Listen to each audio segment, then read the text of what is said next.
প্রতিদিন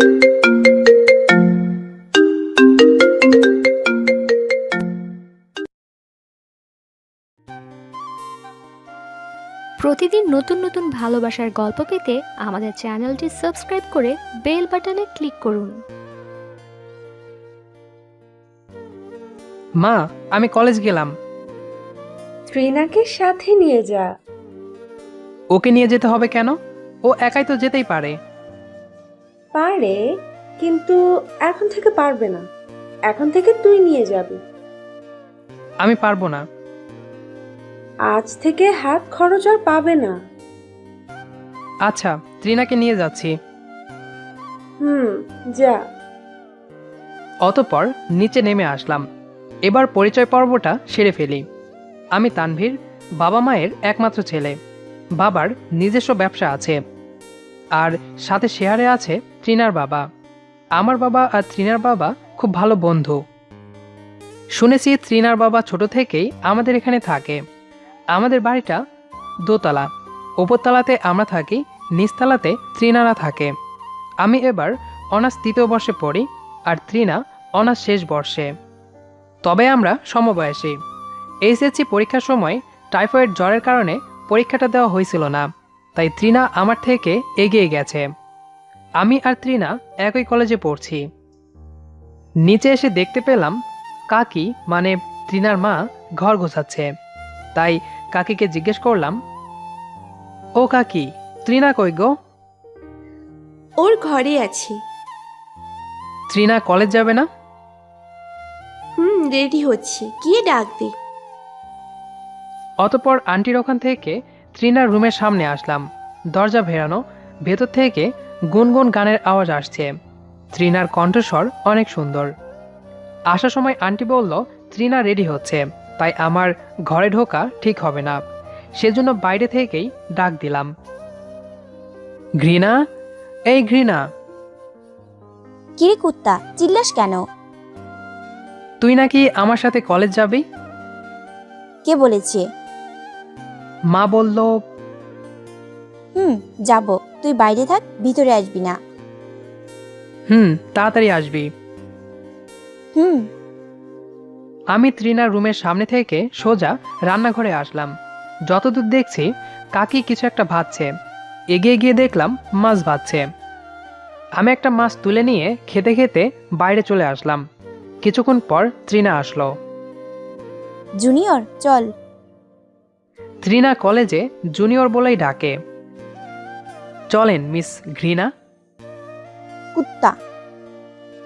অতঃপর দুজনে কলেজে চলে আসলাম। তারপর দুজন দুদিকে, কারণ দুজন আলাদা ইয়ারের। আমি 2য় ক্লাস শেষ করে ক্যাম্পাস দিয়ে হেঁটে আরেকটা ক্লাসে যাচ্ছি। তখন ত্রিনা এসে বলল, বাড়ি যাবি না? এখনো 2টা ক্লাস বাকি আছে, ক্লাস শেষ হলেই যাব। তাহলে আমি কি হুদাই বসে থাকবো? কেন, কোনো ক্লাস নেই? আজ আর নেই। ওহ, তাহলে বাড়িতে চলে যা, আমি ক্লাস 2টা শেষ হলে যাব। আমি একা যেতে পারবো না। কেন? মা কাকি দুজনেই তোর সাথে যেতে বলেছে। এই কাহিনী কি বল দেখি। এতদিন তো একাই যাতায়াত করছিস, তাহলে শেষ সময় কেন আমার সাথে যাওয়া আসা করতে বললো? চল, যেতে যেতে বলছি। হাত ধরে টেনে নিয়ে যাচ্ছে। আরে আমার ক্লাস। রাখ তোর ক্লাস, খুব খিদে পেয়েছে। ধ্যাত, 2টা গুরুত্বপূর্ণ ক্লাস বাদ গেল। এত ক্লাস করে কি হবে বলতো? তুই সারা জীবন ক্লাস করে যা রেজাল্ট করিস, আর আমি ক্লাস না করেই সেই রেজাল্ট করি। তুই ভালো ছাত্রী, তাই তোর ক্লাস করা লাগে না, কিন্তু আমার লাগে। এবার বল আমার সাথে যাওয়া আসা করার কারণ। গত পরশু কলেজ থেকে ফিরছিলাম। ওই সময় কিছু বকাটে আমাকে বাজে কথা বলেছিল, তাই বাড়ি এসে বললাম। এই জন্য মা আর কাকি বলেছে তোর সাথে যাওয়া আসা করতে। তার মানে আমাকে তোর বডিগার্ড বানিয়ে পাঠিয়েছে? এটা মা কাকিই ভালো বলতে পারবে। আমার একটা কথা মাথায় আসছে না, বখাটে তোকে কেন উত্ত্যক্ত করবে? কেন করবে না? আমি অনেক সুন্দর না? দাঁড়া, হেসে নেই। হাসার কি হলো? তুই সুন্দর। কেন? আমি সুন্দর নই? হুম, সুন্দর হয় ছেলেরা, আর মেয়েরা হয় সুন্দরী। তুই বাংলা স্টুডেন্ট হয়ে এমন ভুল কিভাবে করলি? ইচ্ছে করে করেছি নাকি? ভুল করে ভুল হয়ে গেছে। ভালো। দাঁত মেলানো বন্ধ করে রিক্সা থেকে নাম। ওহ, নামছি। অতঃপর রিক্সা থেকে নেমে দুজন বাসাতে চলে আসলাম। আমি আমার রুমে এসে ব্যাগ রেখে শুয়ে পড়লাম। ঘুম থেকে উঠলাম রিংটনের শব্দে। Trainer phone. হ্যালো। কই তুই? ঘরে শুয়ে আছি। নিচে আয় খেতে। কেন? আজ মা আর কাকি একসাথে রান্না করেছে। আচ্ছা, আসছি। অতঃপর ফ্রেশ হয়ে নিচে গেলাম। বিশাল আয়োজন, মানে অনেক খাবার রান্না করা হয়েছে। কারণটা জানতে পারলাম, কাকু আর কাকির বিবাহবার্ষিক আজ। অনেক রকমের খাবার রান্না করা হয়েছে। তানভীর, দাঁড়িয়ে আছিস কেন? খেতে বস। হ্যাঁ কাকি, বসছি। কাকি, তোমাকে আর সুন্দর লাগছে। পাকামো বাদ দিয়ে খাওয়া শুরু কর। আচ্ছা। অতঃপর জম্পেশ খাওয়া দাওয়া হলো। অনেকদিন পর তৃপ্তি করে খেলাম। দুপুরে খাওয়ার পরে আমার ঘুমানো অভ্যাস, তাই নিজের রুমে এসে বিছানাতে গা এলিয়ে দিলাম। বিকাল 5টায় ঘুম ভাঙল। ঘুম থেকে উঠে ফ্রেশ হয়ে সিঁড়ি দিয়ে নামছিলাম, তখন ত্রিনা সিঁড়ি দিয়ে ওপরে উঠছিল। আমাকে দেখে থেমে গেল আর বলল, কিরে, কোথায় যাচ্ছিস? এই তো একটু হাঁটতে বের হচ্ছি। তুই ওপরে কার কাছে যাচ্ছিস? এই তো তোর কাছেই যাচ্ছিলাম। আমার কাছে? কেন? আর এত সেজেছিস কেন? আমার এক ফ্রেন্ডের জন্মদিনে যাব, তাই তোকে ডাকতে যাচ্ছিলাম, আর এজন্যই সেজেছি। তোর ফ্রেন্ডের জন্মদিনে যাবি, যা। আমাকে কেন ডাকতে যাচ্ছিলি? বারে, মনে নেই? মা কাকি বলেছে না কোথাও গেলে তোকে সাথে নিয়ে যেতে? হ্যাঁ বলেছে, কিন্তু এখন আমি যেতে পারবো না। কেন শুনি? এখন আমি ঘুরতে যাব, আর তাছাড়া তোর ফ্রেন্ড তোকে নিমন্ত্রণ দিছে, আমাকে দেয়নি। সো তুই একাই যা। আরে, তোকেও নিমন্ত্রণ দিছে? কিভাবে? তোর ফ্রেন্ড আমাকে কিভাবে চিনে? আর ও যখন আমাকে নিমন্ত্রণ দিয়েছিল তখন আমি বলেছিলাম আমার একা কোথাও যাওয়া বারণ, আমি তোকে ছাড়া যেতে পারবো না, তাই ও তোকেও নিয়ে যেতে বলেছে। মা কাকি আমাকে মহা ঝামেলায় ফেলাইছে। যা, রেডি হয়ে আয়। আমি রেডি আছি, চল। কি, তুই এই ট্রাউজার আর টি শার্ট পরে যাবি? তো কোট প্যান্ট পরে যাব? আমি তোর সাথে যাব, কিন্তু তোর ফ্রেন্ডের জন্মদিনে যাব না। শার্ট আর জিন্স প্যান্ট পরে আয় এক্ষুনি, আমি নিচে অপেক্ষা করছি। ঠিক আছে। অতঃপর বাধ্য হয়ে রেডি হতে হলো, কারণ আমি ওর সাথে না গেলে হাত খরচ আর পাবো না। অবশ্য হাত খরচ না পেলেও কোনো সমস্যা নাই। হাত খরচ পুরোটাই আমি জমিয়ে রাখি, মাঝে মাঝে অল্প কিছু খরচ করি। রেডি হয়ে নিচে গেলাম। ত্রিনা, চল। চল। অতঃপর ত্রিনাকে সাথে নিয়ে বাসা থেকে বেরিয়ে আসলাম। কিসে যাবি? রিক্সা ডাক দে। চল, হাঁটতে হাঁটতে যাই। মাথা খারাপ নাকি? ওদের বাড়ি অনেক দূর। তাহলে রিক্সাতে চল। অতঃপর রিক্সা ডাক দিলাম। তারপর কিছুক্ষণ রিক্সা ভ্রমণের পর একটা বিশাল বাড়ির সামনে গিয়ে থামলাম। বাইরে থেকে বোঝা যাচ্ছে এটাই ত্রিনার বান্ধবীদের বাসা। ত্রিনা, তুই ভেতরে যা, আর যাওয়ার সময় আমাকে কল করিস, আমি চলে আসব। কোথাও যাওয়া হচ্ছে না, এখন আমার সাথে ভিতরে যাবি। ত্রিনা, এমন কিন্তু কথা ছিল না। চল ভিতরে। ত্রিনা আমার হাত ধরে ভেতরে নিয়ে গেল। আমিও আটকাতে পারলাম না, কারণ বাড়ির সামনে বেশ কয়েকজন, তাই জোরাজোরি করলে সবাই খারাপ ভাববে। আর এই সুযোগটা ত্রিনা কাজে লাগালো। ত্রিনার সাথে ভেতরে যেতেই নেহা দৌড়ে এসে, ট্রিনা জানু। বলে জড়িয়ে ধরলো তৃণাকে। নেহাকে আমি চিনি, তৃণাদের সাথে পড়ে, আমাদের কলেজের সেরা সুন্দরীদের একজন। তৃণাও তাদের ভেতর একজন, এজন্য ওদের মধ্যে ভাবটা একটু বেশি। নেহা কলেজের শত শত ছেলের ক্রাশ। জানু, এইটা কে? আরে ওই তো তানভীর। ও ছোট ভাই, আসো। না আপু, ঠিক আছে। তৃণা তুই থাক, আমি বাইরে গেলাম। এই কি ছোট ভাই, বড়দের নাম ধরে কেউ ডাকে? নেহা জানু, তানভীর আমাদের সমবয়সী। তাই নাকি? তাহলে ও আমাদের একই আর নিচে পড়ে কেন? আমরা একসাথেই পড়তাম, তানভীর অসুখের কারণে এক ইয়ার লস দিয়েছিল। ও তানভীর, আসো, ভেতরে আসো। না আপু, ঠিক আছে। অতঃপর তৃণা আর নেহা ভেতরে চলে গেল। তৃণা আমাকে আর জোর করেনি, কারণ ও জানে আমি বেশি কোলাহল পছন্দ করি না। তারপর নেহার জন্মদিনের অনুষ্ঠান শেষে তৃণাকে নিয়ে বাড়িতে চলে আসলাম। এসেই জম্পেশ একটা ঘুম। পরের দিন থেকে আবার শুরু হলো তৃণাকে নিয়ে কলেজ যাওয়া আসা। দেখতে দেখতে তৃণার ফাইনাল পরীক্ষা চলে আসলো। আমি ঘরে বসে ল্যাপটপে গেম খেলছিলাম, তখন তৃণা এসে খাটের ওপর বসলো। কিরে ঘৃণা রানী, পড়া বাদ দিয়ে এখানে কেন? কুত্তা, আর একবার ঘৃণা বললে কিন্তু মেরে ফেলবো। আচ্ছা বলবো না, বল কেন এসেছিস? তোর ল্যাপটপটা একটু দিবি আমাকে? কেন, তোরটা কি হয়েছে? আমারটা অনেক পুরনো, তাই বারবার হ্যাং করছে। এখন ঠিক করতে দিলে অনেক সময় লাগবে, আর পরশুদিন আমার পরীক্ষা, তাই এখন ল্যাপটপের খুব দরকার। তোরটা দিলে ভালো হতো। আচ্ছা, রাতে এসে নিয়ে যাস। ওকে। অতঃপর তৃণা আমার রুম থেকে প্রস্থান করলো। তারপর আমি কিছুক্ষণ গেম খেলার পর স্নান সেরে খাওয়া দাওয়া করে ঘুম দিলাম। তারপর বিকালে ঘোরাঘুরি করে সন্ধ্যায় বাড়িতে ফিরে আসলাম। তারপর ল্যাপটপ থেকে গুরুত্বপূর্ণ জিনিসগুলো কপি করে পেনড্রাইভে রাখছিলাম, তখন মা এসে হাজির। সোনা বাবু, কি করিস? যখন কোনো কাজের দরকার হয় তখন মা খুব আদর করে ডাক দেয়। এই তো, বলো কি বলবা? বলছিলাম, পরশুদিন থেকে ট্রিনার পরীক্ষা, তুই ওর সাথে যাবি।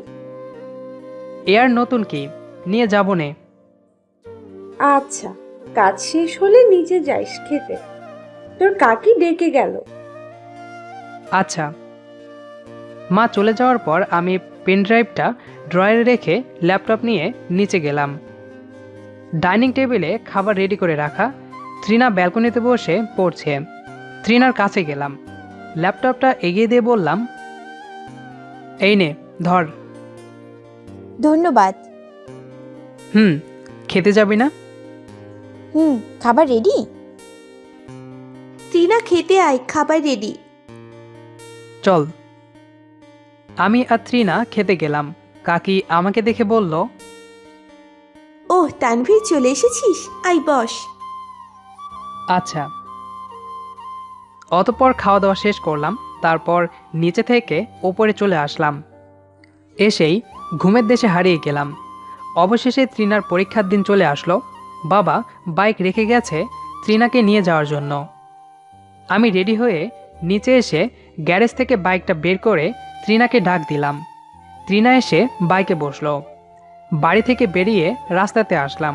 আসতে দেখি নেহা আমাদের এদিকে আসছে। নেহাকে দেখে তৃণা পেছন থেকে বলে উঠল, তাই আমি ব্রেক করলাম। নেহা জানু। ট্রিনা জানু, আমাকে রেখেই চলে যাচ্ছিস? তুই আমাকে বলেছিস তুই আমার সাথে যাবি। বলতে হবে কেন? আমি কখনো আমার ট্রিনা জানুকে রেখে কোথাও গেছি? উফ, সরি, আয়, একসাথেই যাব। চেপে বস। অতঃপর নেহা সুন্দরীও আমার ঘাড়ে চেপে বসলো। থুক্কু বাইকে চেপে বসলো। ভাবতেই কেমন লাগছে, আমি বাইকে করে দুই সুন্দরীকে নিয়ে যাচ্ছি। দুই সুন্দরীকে বাইকের পেছনে বসিয়ে রওনা দিলাম। রাস্তার সবাই আমাদের দিকেই তাকিয়েছিল, মনে হচ্ছে রোড শো করছি। কিছুক্ষণ পরে পরীক্ষার কেন্দ্রে পৌঁছালাম। তারপর ওরা দুজনে বাইক থেকে নামলো আর ত্রিনা বলল, তানভীর, তুই বাড়িতে যা, 3 ঘন্টা পরে এসে নিয়ে যাবি আমাদের। আচ্ছা ঠিক আছে। তারপর নেহা আর ত্রিনা দুজনে ভেতরে চলে গেল। আমিও বাড়িতে ফিরে আসলাম। বাড়িতে এসে খাওয়া দাওয়া করে বই পড়ছিলাম। বই পড়তে পড়তে কখন যে ঘুমিয়ে পড়েছি খেয়াল নাই। ঘুম থেকে উঠে দেখি ত্রিনাকে আনতে যাওয়ার সময় পেরিয়ে 15 মিনিট বেশি হয়ে গেছে। তাই শিওর হওয়ার জন্য নিচে গেলাম, কিন্তু ত্রিনাকে দেখলাম না। তাই দ্রুত বাইক নিয়ে রওনা দিলাম। পৌঁছে দেখি ত্রিনা নেহা দুজনেই দাঁড়িয়ে গল্প করছে। আমি ওদের কাছে যেতেই ত্রিনা মারতে মারতে বলল, কুত্তা, আসতে এত দেরি হলো কেন? কতক্ষণ দাঁড়িয়ে আছি, পা ব্যথা হয়ে গেছে। ট্রিনা জানু, ওকে মারা বন্ধ করো, এটা পাবলিক প্লেস। আয় বাইকে ওঠ। হুম। অতপর আবার দুজন বাইকে উঠে বসলো। তারপর সোজা বাড়িতে এসে থামলাম। ত্রিনা নেমে পড়লো, কিন্তু নেহা নামলো না। তানভীর, জানুকে একটু বাড়িতে পৌঁছে দিয়ে আয়। আচ্ছা। অতপর নেহাকে নিয়ে রওনা দিলাম ওদের বাড়ির দিকে। রাস্তায় নেহার সাথে একটাও কথা হয়নি। নেহাদের বাড়িতে আসার পর নেহা বাইক থেকে নেমে বলল, তানভীর, ভেতরে এসো। না, আজ থাক, অন্য একদিন যাব। আচ্ছা, তাহলে তোমার নাম্বারটা দিয়ে যাও। আমার নাম্বার কি করবেন? এমনিতেই। আচ্ছা নিন, 0179612 তাহলে আসি। ওকে, সাবধানে যেও। নেহাকে ওদের বাসার সামনে রেখে আমি বাড়িতে ফিরে এলাম। এরপর থেকে নেহা আর ত্রিনাকে প্রতিটা পরীক্ষায় নিয়ে যেতাম আর নিয়ে আসতাম। নেহাকে ফোন নাম্বার দেওয়ার পর থেকে নেহা মাঝে মাঝে কল দিত আমাকে, টুকটাক কথা হতো। দেখতে দেখতে ওদের পরীক্ষা শেষ হয়ে গেল। তারপর থেকে নেহা আরও বেশি ফোন দিত, আর এদিকে বাড়িতে ত্রিনা জ্বালাতন করত। একদিন পড়ছিলাম, তখন নেহা ফোন করলো। কি করছো? এই তো পড়ছি। তুমি? তোমার সাথে কথা বলবো ভাবছিলাম, কিন্তু তুমি যেহেতু পড়ছো তাই তোমার সময় নষ্ট করব না। একটা কথা, কালকে লেকের পাড়ে চলে আসবে। কেন? আসলেই বলবো, আর টাইমটা আমি টেক্সট করে দিব। আচ্ছা, বাই। মন দিয়ে পড়ো। বাই। নেহার সাথে কথা শেষ করে আবার পড়াতে মন দিলাম। রাতে নেহা টেক্সট করে টাইম জানিয়ে দিল। পরের দিন বাবা অফিসে যায়নি, তাই বাইক বাড়িতে ছিল। আমি বাইক নিয়ে সোজা নেহার দেওয়া ঠিকানাতে চলে আসলাম। দূর থেকে যতটুকু দেখা যাচ্ছিল মনে হচ্ছে নেহা শাড়ি পরে এসেছে। কাছে গিয়ে দেখলাম সত্যি শাড়ি পরে এসেছে। এমনিতেই সুন্দরী, আবার শাড়ি পরেছে, একেবারে সৌন্দর্য ফুটে উঠেছে। এই, পরে দেখার অনেক সময় পাবে, বসো। ওহ, আসতে অসুবিধা হয়নি তো? না। এখন বলো কি জন্য ডেকেছ? দেখো তানভীর, তুমি হয়তো ভাববে আমি মজা করছি, কিন্তু আমি সিরিয়াস। তোমার সরলতা, শুভ্রতার প্রেমে পড়ে গেছি। আমি তোমাকে ভালোবাসি। সত্যি আমার কাছে এটাকে মজা মনে হচ্ছে, কারণ ওর মতো সুন্দরী আমাকে কিভাবে ভালোবাসবে? এই, কিছু বলো। নেহা, আমি উত্তরটা একটু ভেবে রাতে জানাই। ঠিক আছে, তবে হ্যাঁ উত্তরটা চাই। চলো, এখন ঘুরবো। আচ্ছা চলো। অতঃপর নেহাকে নিয়ে সারাদিন ঘুরলাম। বাড়ি ফিরতে ফিরতে বিকাল হয়ে গেল। বাড়ির ভেতরে ঢুকে দেখলাম অনেক পরিচিত আত্মীয় এসেছে। বাড়িটা হালকা সাজানো। মাত্র কয়েক ঘন্টার ভেতরে এত কিছু হয়ে গেল, কিন্তু কেন সেটা জানার জন্য উপরে উঠছিলাম, তখন পাড়ার কয়েকটা ভাবে এসে ধরলো। চলো দেবরজি। কোথায় যাব? স্নান করাতে হবে না? আরে ধুর, স্নান আমি একাই করতে পারি। কিন্তু আজ যে আমরা তোমাকে স্নান করাবো। কোন উপলক্ষে? এমা, আজ তোমার না বিয়ে? আমার বিয়ে? হ্যাঁ, তোমার বিয়ে। চলো, দেরি হয়ে যাচ্ছে, স্নান করাতে হবে। ভাবি 1 মিনিট, আমি বাবার সাথে কথা বলবো। আচ্ছা যাও। আমার বিয়ে অথচ আমি জানি না। দ্রুত বাবার রুমে এলাম, তারপর বাবাকে জিজ্ঞাসা করলাম, বাবা এসব কি শুনছি? আজ নাকি আমার বিয়ে? ঠিকই শুনেছ, আজ তোমার বিয়ে। মানে হঠাৎ করে বিয়ে কেন? আজ যখন তুমি আমার বাইক নিয়ে প্রেম করতে গেছিলে, তখন আমি বাইক নিতে গেছিলাম তোমার থেকে, কিন্তু গিয়ে দেখলাম তুমি প্রেম করছো। ছোট থেকেই তোমার আর ট্রিনার বিয়ে ঠিক করে রেখেছি। ভেবেছিলাম তোমার পড়া শেষ হলে বিয়েটা দিব, কিন্তু বাধ্য হয়ে বিয়েটা আজই দিতে হচ্ছে। বাবা, আমি কোনো কথা শুনতে চাই না, বিয়ে হবে এটাই ফাইনাল। শেষমেশ আমার আর ত্রিনার বিয়েটা হয়েই গেল। আমি গিয়ে বাসর ঘরে ঢুকলাম। ওই, তুই নাকি নেহার সাথে প্রেম করিস? না রে, আজই মাত্র প্রপোজ করলো। শোন, আজ থেকে নেহা টেহা বাদ। আজ থেকে তুই আমার, আর আমি তোর, বুঝেছিস? হুম।